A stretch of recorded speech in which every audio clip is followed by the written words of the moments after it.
अस्सलाम वालेकुम। आज हम डिस्कस करेंगे डायबिटीज़ मेलाइटिस। तो सबसे पहले हम देखते हैं कि डायबिटीज़ मेलाइटिस होती क्या है। तो पहली चीज़, डायबिटीज़ मेलाइटिस जो है ये डिजीज़ नहीं है, इट्स अ सिंड्रोम। ठीक है।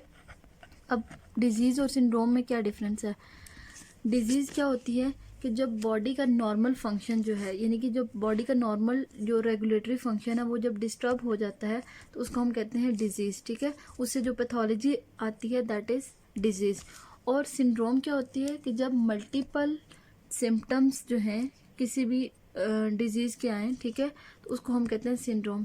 ये सिंड्रोम क्या होती है, इसमें मल्टीपल साइन एंड सिम्टम्स होते हैं। ठीक है। मल्टीपल साइंस और सिम्टम्स जो होते हैं उनको हम क्या कहते हैं, सिंड्रोम। ठीक है।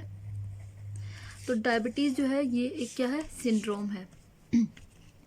अब डायबिटीज़ जो होती है ये हीट्रोजीनियस डिजीज़ है। हीट्रोजीनियस हम इसको क्यों कह रहे हैं, क्योंकि इसके मल्टीपल कॉजेज़ होते हैं, मल्टीपल इटियोलॉजीज़ होती हैं। ठीक है। इसकी इटियोलॉजीज़ या कॉजेज़ जो होते हैं वो मल्टीपल होते हैं, तो इसलिए इसको हम क्या कहते हैं, इट इज़ अ हीट्रोजीनियस डिजीज़। ठीक है। और दूसरी चीज़ क्या है कि ये पॉलीजेनिक डिजीज़ है। अब पॉलीजेनिक क्यों, क्योंकि ये मल्टीपल जीन्स के डिफर, क्योंकि डायबिटीज़ जो होती है ये कंजेनेटली भी हो सकती है। ठीक है। तो जब वो कंजेनेटली होगी तो ये पॉलीजेनिक होती है, मतलब कि इसके अंदर मल्टीपल जीन्स जो होते हैं वो अफेक्ट होते हैं, तब डायबिटीज़ डेवलप होती है। ठीक है। तो हीट्रोजीनियस डिजीज़ क्यों है, क्योंकि इसके मल्टीपल कॉजेज़ हैं और एक कॉज इसका है जेनेटिकली कोई म्यूटेशन होती है। तो जेनेटिकली जो म्यूटेशन होती है उसमें मल्टीपल जीन्स इन्वॉल्व होते हैं, तो इसलिए ये हीट्रोजीनस भी है और साथ में पॉलीजेनिक भी है। ठीक है। अब डायबिटीज़ जो है वो different organs of the body को अफेक्ट करती है। ये किडनीज को भी डैमेज करती है। ठीक है। नेफ्रोपैथी होती है, रेटिनोपैथी भी होती है, और न्यूरोपैथी भी होती है, और डायबिटिक फुट जिसमें फिर एम्पूटेशन करते हैं, और हार्ट अटैक वगैरह भी डायबिटीज़ की वजह से हो सकते हैं। ठीक है। अब डायबिटीज़ की दो टाइप्स हैं। ठीक है। एक होती है टाइप 1 डायबिटीज़। ठीक है। इसको हम कहते हैं insulin dependent diabetes mellitus, IDDM। ठीक है। और दूसरी होती है टाइप 2 डायबिटीज़। टाइप 2 डायबिटीज़ को हम कहते हैं non insulin dependent diabetes mellitus. ठीक है। तो ये इसकी दो टाइप्स आ जाती हैं डायबिटीज़ की, टाइप 1 और टाइप 2 डायबिटीज़। ठीक है। अब जो टाइप 1 डायबिटीज़ है इसको हम इंसुलिन डिपेंडेंट क्यों कह रहे हैं, क्योंकि इसके अंदर जो है वो इंसुलिन बनती ही नहीं है। ठीक है। इंसुलिन की सिक्रीशन नहीं होती from the beta cell of the pancreas.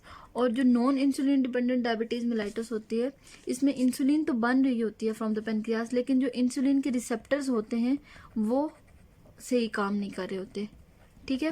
तो एज अ रिजल्ट डायबिटीज़ क्या होता है, इसके अंदर हाइपर ग्लाइसीमिया होता है।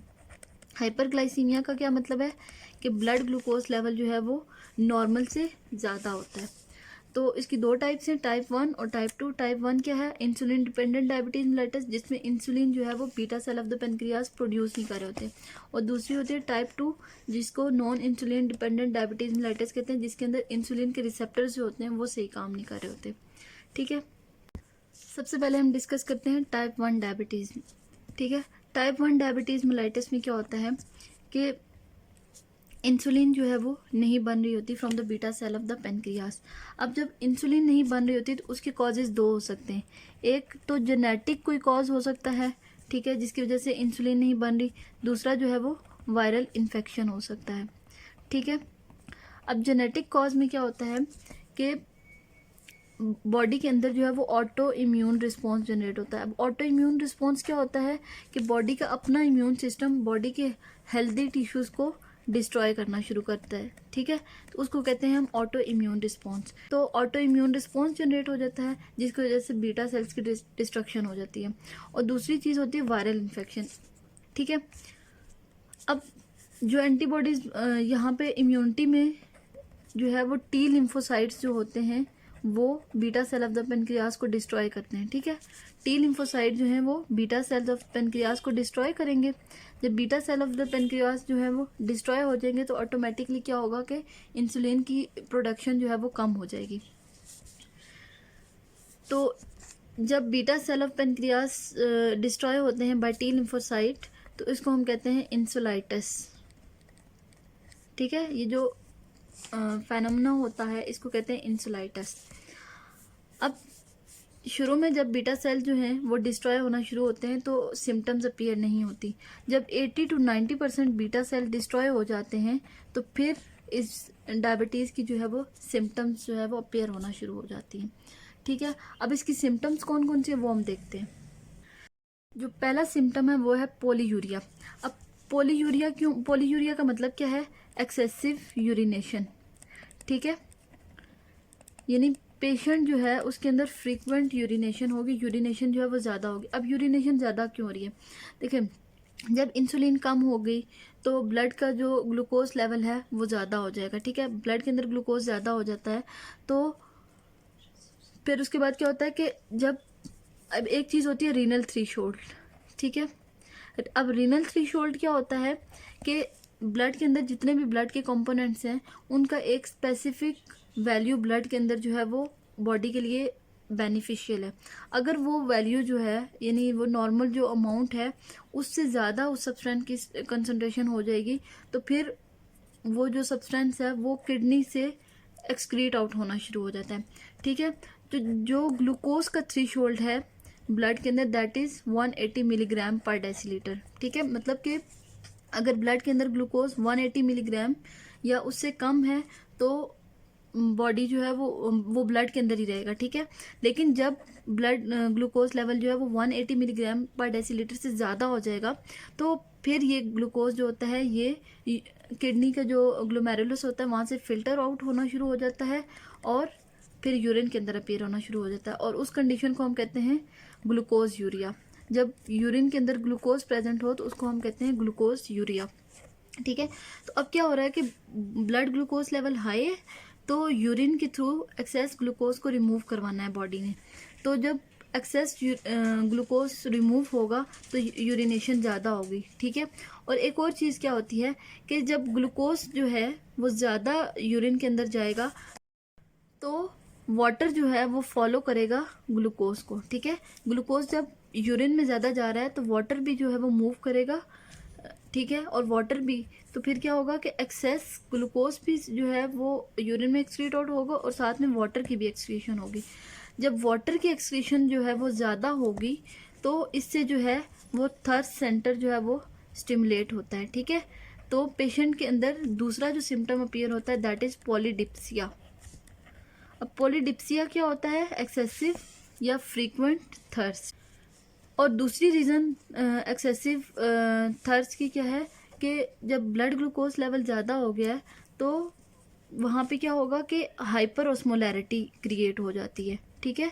तो हाइपर ऑस्मोलैरिटी जब ज़्यादा मतलब कि सोल्यूट की कंसंट्रेशन ज़्यादा होगी तो उसके लिए भी फिर वाटर चाहिए, तो इसलिए फिर क्या होता है तब भी थर्ड सेंटर जो है वो स्टिमुलेट हो जाता है और पॉलीडिप्सिया होता है। नेक्स्ट जो सिम्टम है that is polyphagia. Polyphagia mean excessive eating.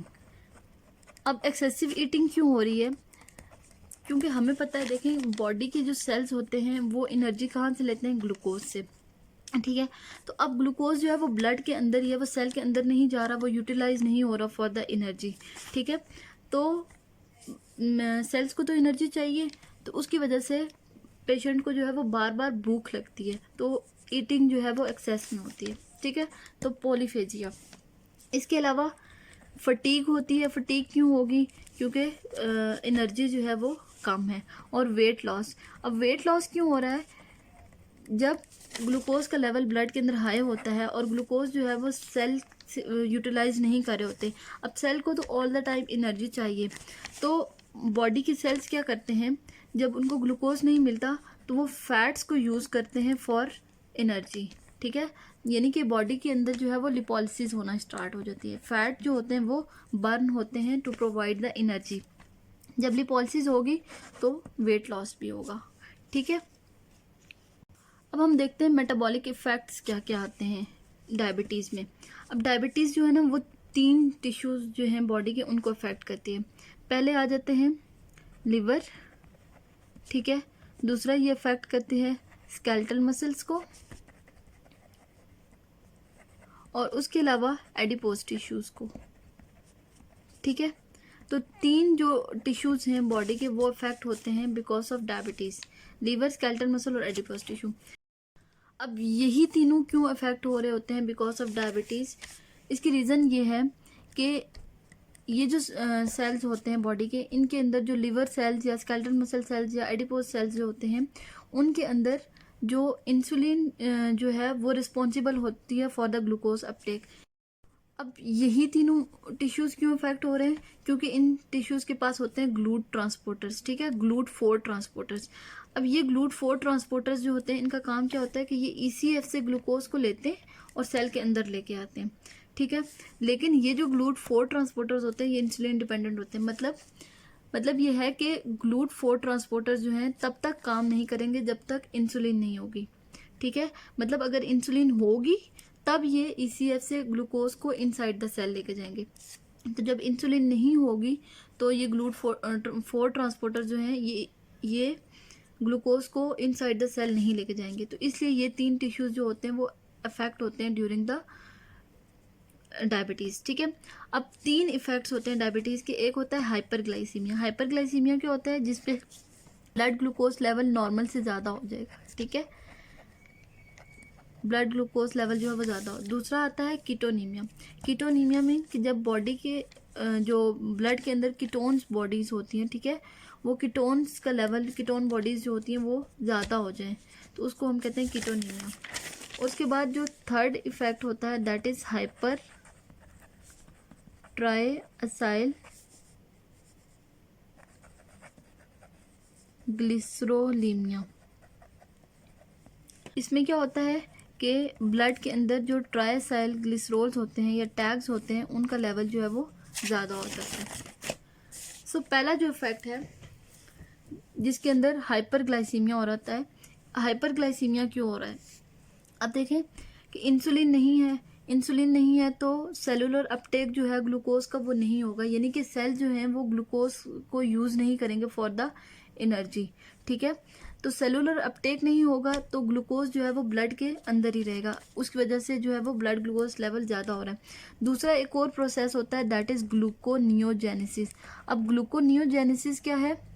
Neo mean new, genesis mean synthesis, और ग्लूको मीन ग्लूकोज, ठीक है।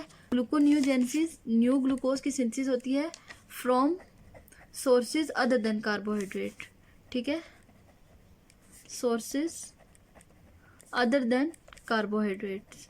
मतलब कि कार्बोहाइड्रेट्स के अलावा जो है दूसरे सोर्सेज से ग्लूकोज बनता है। उसमें क्या क्या आ सकते हैं? लैक्टेट से बनता है, ठीक है, अमाइनो एसिड्स वगैरह से, और ग्लिसरॉल से, ठीक है। तो लैक्टेट, अमाइनो एसिड और ग्लिसरॉल से ग्लूकोज बनता है, ठीक है। तो इसको कहते हैं ग्लूकोनियोजेनेसिस।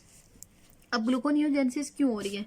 ग्लूकोनियोजेनेसिस इसलिए हो रही है कि बॉडी के जो सेल्स हैं उनको ग्लूकोज नहीं मिला। बेशक ग्लूकोज का लेवल ब्लड के अंदर ज़्यादा है, लेकिन जो बॉडी के टिश्यूज़ हैं उनको ग्लूकोज नहीं मिल रहा। तो एज अ रिजल्ट लिवर के अंदर ग्लूकोनियोजेनेसिस होती है ताकि ग्लूकोज का लेवल इंक्रीज़ किया जाए। लेकिन मसला फिर अगेन कहाँ आता है? इंसुलिन पे, के इंसुलिन नहीं है तो सेलुलर अपटेक जो है वो नहीं होता, ठीक है। तो इससे भी ब्लड ग्लूकोज लेवल जो है वो ज़्यादा हो जाता है। दूसरी चीज़ आती है कीटोनीमिया।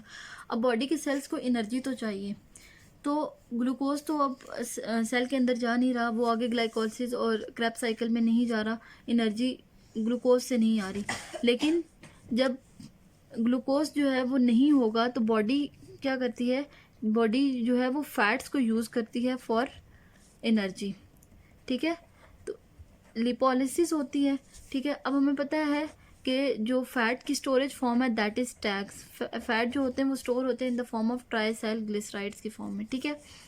जब टैग्स की ब्रेक डाउन होगी तो फैटी एसिड्स बनेंगे, ठीक है। अब फैटी एसिड्स की 3 फेट्स हैं।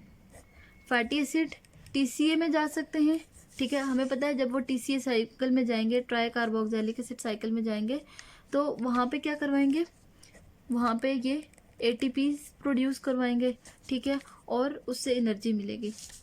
दूसरी इनकी फेट क्या होती है कि जो फैटी एसिड्स होते हैं ये कीटोन बॉडी, जब बॉडी के अंदर एक्सेस लिपोलिसिस हो रही होती है, फैट्स बहुत ज़्यादा ब्रेक डाउन होते हैं, तो कुछ फैटी एसिड जो होते हैं वो कीटोन बॉडीज़ बना देते हैं, ठीक है, जिससे क्या होती है कीटो एसिडोसिस। क्योंकि कीटोन बॉडीज़ के अंदर कौन कौन सी आ जाती हैं स्ट्रक्चर्स, एसीटो एसीटेट, ठीक है, और हाइड्रोक्सी ब्यूटायरेट, ये दोनों जो है ये क्या है कीटोन बॉडीज़ हैं, और एसीटोन भी आ जाता है, ठीक है। तो 3 हाइड्रोक्सी ब्यूटायरेट, एसीटोन और एसीटो एसीटेट जब ये बनेंगे, ठीक है, तो इसकी वजह से क्या होता है कि ब्लड की जो pH होती है वो कम हो जाती है, एसिडोसिस डेवलप हो जाती है, ठीक है। और तीसरी फेट जो होती है फैटी एसिड्स की कि ये टैग्स बना देते हैं दोबारा, ठीक है, जो हम यहाँ देखते हैं कि जिसके अंदर क्या होता है कि फैटी एसिड जो होते हैं, कुछ फैटी एसिड TCA में चले जाते हैं जब लिपोलिसिस हो रही है, TCA में जाके एनर्जी देंगे, कुछ कीटोन बॉडीज़ बनाएंगे, और कुछ जो है वो क्या करेंगे आगे जाके टैग्स बना देते हैं। अब जब ये सारा का सारा प्रोसेस कहाँ पे हो रहा था, लिवर में हो रहा था। अब टैग्स को जब ट्रांसपोर्ट करवाना है तो इसको ट्रांसपोर्ट के लिए VLDL चाहिए। VLDL क्या होता है, वेरी लो डेंसिटी लिपोप्रोटीन, और इसको दूसरा नाम देते हैं बैड कोलेस्ट्रोल, ठीक है, ये बॉडी के लिए बिल्कुल भी अच्छा नहीं होता, ठीक है। तो टैग्स की ट्रांसपोर्ट के लिए VLDL चाहिए, तो VLDL जो है वो इसको लेके जाएगा इन द ब्लड। अब होता क्या है, इन टैग्स की डिग्रेडेशन के लिए एक एंजाइम चाहिए होता है, दैट इज लाइपोप्रोटीन लाइपेज, ठीक है, लाइपोप्रोटीन लाइपेज। अब ये इंसुलिन, ये जो एंजाइम होता है ये इंसुलिन डिपेंडेंट होता है, मतलब ये कि अगर इंसुलिन बनेगी तब ये एंजाइम जो है वो बनेगा और ये टैग्स की डिग्रेडेशन करवाएगा। लेकिन अब क्योंकि डायबिटीज़ में जो है इंसुलिन नहीं है, ठीक है, टाइप 1 डायबिटीज़ में तो इंसुलिन नहीं है, तो ये एंजाइम जो है ये नहीं बनेगा, जिसकी वजह से टैग्स डिग्रेड नहीं होंगे। जब टैग्स डिग्रेड नहीं होंगे तो इनका लेवल ब्लड के अंदर जो है वो ज़्यादा हो जाएगा, ठीक है।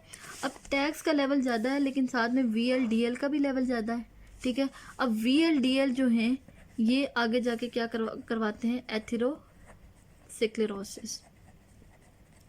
ठीक है। जब ये एथेरोस्क्लेरोसिस करवाएंगे तो क्या हमें पता है कि एथेरोस्क्लेरोसिस में एक प्लैक बन जाता है, ठीक है, और जब ये प्लैक बनता है in the coronary artery, coronary artery कौन सी आर्टरी होती है, जो हार्ट को सप्लाई करती है, ठीक है।